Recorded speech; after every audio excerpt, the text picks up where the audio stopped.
தாவேகா தற்கொலைகள் police சரியா கையாளல, காவல்துறையுடைய மெத்தனம் தான் இந்த கரூர்ல நடந்த உயிரிழப்புக்கு, உயிர் சேதத்துக்கு காரணம் அப்படின்னு பேசிட்டு இருக்காங்களே. இந்த போட்டோவ கொஞ்சம் ஜூம் பண்ணி போட சொல்றேன். தயவு செஞ்சு பாருங்க. எங்கெல்லாம் ஏறி நிக்கிறாங்க பாருங்க. பில்டிங்கோட சன்ஷேட்ல ஏறி நின்னுட்டு இருக்காங்கங்க. அதுவும் ஒரே சன்ஷேட்ல 5 பேர், 6 பேர்னு கொத்து கொத்தா நிக்கிறாங்க. ஒருவேளை வெயிட் தாங்காம அது உடைஞ்சு விழுந்திருந்ததுன்னா, இன்னைக்கு எவ்வளவு உயிர் சேதம் ஏற்பட்டிருக்கும் யோசிச்சு பாருங்க.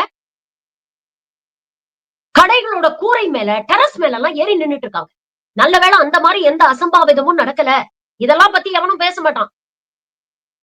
ஆனா உன்னா திமுக சதி செஞ்சிருச்சு. காவல்துறை சரியா செயல்படல. அப்படின்னு அடுத்தவன் மேல பழிய போட்டுட்டு எஸ்கேப் ஆக முயற்சி பண்றது. முதல்ல ஒரு தவறு நடந்துருச்சுன்னா, அதுக்கு ரெஸ்பான்சிபிலிட்டி, அக்கவுண்டபிலிட்டி ஏத்துக்கிறது தான் ஒரு தலைவருக்கான முதிர்ச்சி, அழகு. அப்படி ஏத்துக்க சொல்லி முதல்ல உங்க தலைவர நோக்கி கேள்வி கேளுங்க. இப்ப புரியுதா? காவல்துறை எதுக்கு இவ்ளோ கட்டுப்பாடு விதிக்கிறாங்க அப்படின்னு. போன உசுரு திரும்பி வருமா? இனிமேலாவது இந்த தற்குறி கூட்டம் திருந்துமா? அப்படிங்கிற கேள்விய தான் இன்னைக்கு நெறைய பொதுமக்கள் கேட்டுட்டு இருக்காங்க.